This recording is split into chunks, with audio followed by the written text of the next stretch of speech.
보통 고구마를 떠오르면 건강한 식품, 몸에 좋은 식품이라고 생각하실 거예요. 하지만 고구마를 이렇게 먹을 때 내 몸에서 심각한 부작용을 일으킨다는 사실 알고 계신가요? 조금 더 설명해 드릴게요. 고구마 하면 보통 부드럽고 달콤하고 남녀노소 누구나 좋아할 거예요. 고구마는 미국 항공우주국 나사에서 우주식량으로 선정되어 있어요. 고구마는 영양이 풍부한 뿌리채소라고 하죠. 섬유질과 항산화 물질이 풍부해서 신체를 보호하고 건강한 장과 뇌를 촉진시킨다고 하네요. 세계보건기구 WHO에서는 토마토와 케일에 이어 고구마를 세계의 3대 면역식품으로 꼽고 있어요. 영양학적으로 가치가 뛰어날 뿐만 아니라 아무래도 고구마는 구하기 쉽고 가격도 저렴한 편이라서 누구나 쉽게 섭취할 수 있는 면역식품이죠. 생고구마 잘라보셨나요? 생고구마를 자르면 흰 액체가 보이실 거예요. 이건 얄라핀이라고 불리는 성분인데 이 성분이 섬유질과 함께 장 안의 노폐물과 찌꺼기를 흡착하여 배출하는 역할을 한다고 합니다. 따라서 얄라핀은 변비 개선에 효과적이며 대장암을 예방하는 데에도 도움이 됩니다. 고구마는 아마이드라는 물질이 있어요. 이 성분은 장내에서 수분을 흡수하여 부피가 커지면서 장 운동을 촉진하는 역할을 합니다. 또한 아마이드는 장내의 유익한 균을 증식시키는 데에도 도움이 됩니다. 우리나라 대한대장학문학회와 대한암협회라는 곳이 있어요. 여기서 매년 9월을 대장암의 달로 지정하고 대장암 위험성과 예방의 중요성을 알리는 활동을 하고 있습니다. 그런데 왜 대장암을 언급하냐고요? 우리나라가 세계에서 대장암 발병률 1위를 차지하기 때문이죠. 우리나라 음식 보시죠. 맵고 짜고 자극적입니다. 여기에 기름진 서양식까지 더해지면 두말할 필요 없겠죠? 음주는 기본이고 흡연의 과도한 스트레스까지 겹치면서 암 발병률이 점점 높아지고 있습니다. 이때 베타카로틴과 카로티노이드 성분이 풍부한 고구마를 섭취하면 피부 건강에 도움이 될 뿐만 아니라 항산화 작용으로 세포 손상을 예방하는 데 도움이 됩니다. 또한 베타카로틴은 체내의 비타민 A로 전환되어 면역력도 높이고 심장질환, 폐암, 식도암, 위암 등 각종 암을 예방하는 데 도움이 됩니다. 하지만 고구마는 몸에 좋다고 알려진 식품이지만 어떻게 먹냐에 따라 다음과 같은 경우에는 독이 될 수 있습니다. 고구마를 언제 어떻게 먹어야 가장 큰 효과를 볼 수 있을까요? 고구마는 어떤 분들 또는 어떻게 먹을 때 최악의 독이 될 수 있을까요? 이번 시간에 알아보겠습니다. 고구마가 독이 되는 경우 첫 번째, 신장이 약하신 분들입니다. 고구마는 칼륨이 풍부한 음식으로 개당 약 13%에 해당하는 칼륨이 함유되어 있습니다.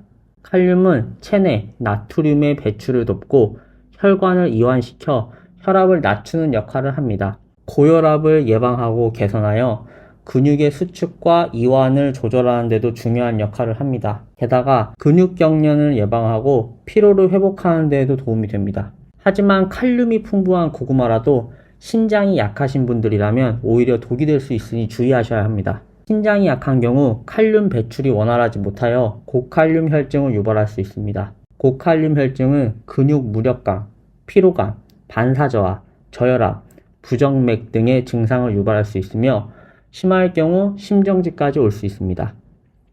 고구마가 독이 되는 경우 두 번째, 검은 반점이 있는 고구마를 피하라입니다. 검은 반점이 있는 고구마를 보신 기억이 있으신가요? 고구마의 검은 반점은 병원균의 일종인 검은무늬병에 감염된 경우 나타나는 현상입니다. 검은무늬병에 감염된 고구마 표면은 검게 원형 모양이 나타나고 육질이 썩기 시작합니다. 모종을 심은 뒤에 감염되면 줄기에 검고 긴 타원형의 징후가 나타나면서 썩어가고 뿌리를 잘 내리지 못해 생육이 늦어지거나 말라 죽게 됩니다. 검은무늬병에 감염된 고구마에는 이포메아마론이라는 강력한 독소가 들어있어 속이 메스껍고 고열, 복통, 설사, 호흡장애 등의 증상을 유발할 수 있습니다. 게다가 심하면 폐와 간을 괴사시킬 수도 있다고 하네요. 혹시 관련된 질환이 있거나 노약자라면 특히 고구마를 섭취할 때 이러한 병에 감염된 고구마가 아닌지 더욱 주의가 필요합니다. 검은무늬병은 전염성이 강하다고 합니다. 그래서 고구마 전체 독소를 퍼뜨릴 뿐만 아니라 함께 보관한 고구마까지 전염 가능성이 있다고 하네요. 농촌진흥청에 따르면 검은무늬병에 걸리지 않은 것으로 보이는 고구마의 부위에도 독소가 있을 가능성이 있어서 쓴맛이 나는 고구마라면 무조건 먹지 않는 것이 좋다고 설명하고 있습니다. 고구마가 독이 되는 경우 세 번째, 혈당이 높은 분들입니다. 본인이 당뇨 환자거나 당뇨 전 단계라면 또는 가족력이 있다면 고구마 드실 때 반드시 주의가 필요합니다. 사실 생고구마 혈당 지수는 그다지 높지 않습니다. 하지만 익힐 때는 이야기가 달라지죠. 예를 들어 고구마는 가열할수록 당 지수가 상승하는데 생고구마의 혈당 지수는 50 안팎이나 찐 고구마는 70, 구운 고구마는 90 이상의 혈당 지수를 보입니다. 이는 당 지수뿐만 아니라 칼로리도 마찬가지입니다. 고구마에 열을 가하면 고구마 속에 베타 아밀레이스라는 효소가 나와 전분을 포도당 2개 결합한 형태인 메가당으로 분해합니다.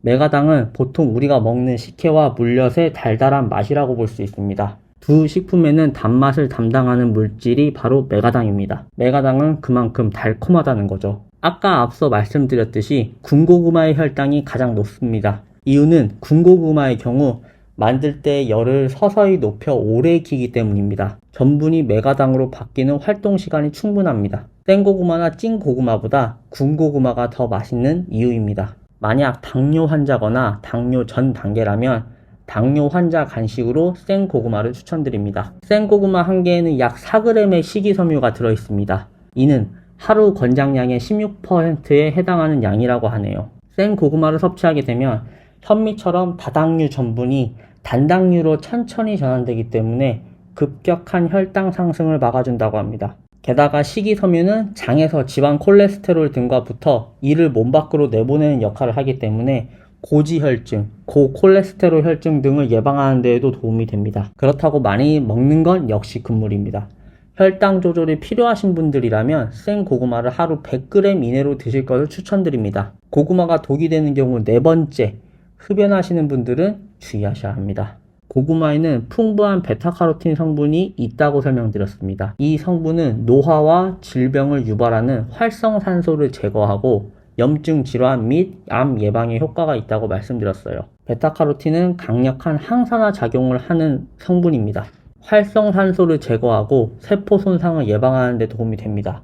또한 베타카로틴은 체내에서 비타민 A로 전환되어 면역력 증진, 심혈관 질환 예방, 암 예방 등에 도움이 될 수 있습니다. 그러나 흡연자분들에게는 이 베타카로틴 성분이 오히려 독으로 작용하여 폐암을 유발한다는 연구 결과가 있습니다. 미국 국립보건원이 실시한 연구에 따르면 하루 20에서 30mg의 베타카로틴을 섭취한 흡연자는 베타카로틴을 섭취하지 않은 흡연자에 비해 폐암 발생 위험이 24% 증가한 것으로 나타났다고 해요. 이 연구 결과는 베타카로틴이 흡연자의 폐에 쌓여 암세포의 성장을 촉진하는 역할을 할 수 있다는 것을 시사합니다. 사실 고구마를 매일 먹는 것도 아니고 한두 개 먹는다고 해서 폐암이 생기지는 않겠죠. 하지만 이런 사실을 인지하고 조심한다고 해서 나쁠 건 없다고 봅니다. 흡연자분들은 되도록 베타카로틴 섭취에 각별히 주의하는 것이 좋겠습니다. 고구마가 독이 되는 경우 다섯 번째, 위장이 약하신 분들입니다. 혹시 고구마를 먹고 속이 쓰렸던 경험이 있으신가요? 고구마의 75%가 전분으로 이루어져 있어 소화가 잘 되지 않는 음식입니다. 특히 익힌 고구마는 전분이 더욱 부드러워지고 끈적끈적해져서 소화기관에는 소화하기가 더 어려워집니다. 먹다 보면 맛있어서 고구마 한 개는 금방 끝내곤 하는데요. 고구마를 한꺼번에 많이 먹으면 위장에 부담이 가고 소화 시간이 길어질 수 있습니다. 따라서 고구마는 소량씩 자주 나눠서 먹는 것이 좋고, 또한 고구마와 함께 식이섬유가 풍부한 음식을 함께 먹으면 소화에 도움이 됩니다. 예를 들어 고구마와 함께 우유나 요구르트, 과일, 채소 등을 함께 먹으면 좋다고 하네요. 위장이 약하신 경우라면 고구마를 껍질채 섭취하는 것이 좋습니다. 고구마 껍질에는 야라빈이라는 성분이 함유되어 있는데 이 성분은 소화 촉진에 도움이 됩니다. 또한 고구마를 삶거나 찌는 것보다는 구워서 먹는 것이 소화에 더 도움이 됩니다. 많은 고구마가 위로 들어가게 되면 이 고구마는 녹말로 분해되어 혈당을 빠르게 상승시킵니다. 혈당이 빠르게 상승하면 췌장에서 인슐린이 분배되어 혈당을 낮춥니다. 인슐린은 혈당을 세포로 전달하는 역할을 하는데 이때 함께 분비되는 호르몬이 바로 GLP-1입니다. GLP-1은 혈당을 낮추는 데 도움이 될 뿐만 아니라 식욕을 억제하고 포만감을 높이는 역할도 합니다. GLP는 뇌의 포만 중추를 자극하여 식욕을 감소시키고 음식물이 장내에 오래 머물도록 하여 포만감을 오래 지속시키는 데 도움이 됩니다. 이 때문에 고구마가 위장 속에 한참을 머물게 되면서 위장 압력이 증가하면 위장성 내용물이 식도 쪽으로 올라오는 식도 역류 현상이 나타나는 것이죠. 이렇게 되면 고구마만 먹었다 하면 속이 불편하신 분들은 되도록 소량씩 드세요. 그리고 동치미와 함께 드시는 것도 좋은 방법이 된다고 합니다. 오늘은 여기까지고요. 오늘 영상이 도움이 되셨다면 좋아요와 구독 눌러주시고 소중한 분들께 이 영상을 공유해주세요. 미스터 설명서는 더욱 유익한 영상으로 찾아뵙겠습니다. 오늘도 건강하세요.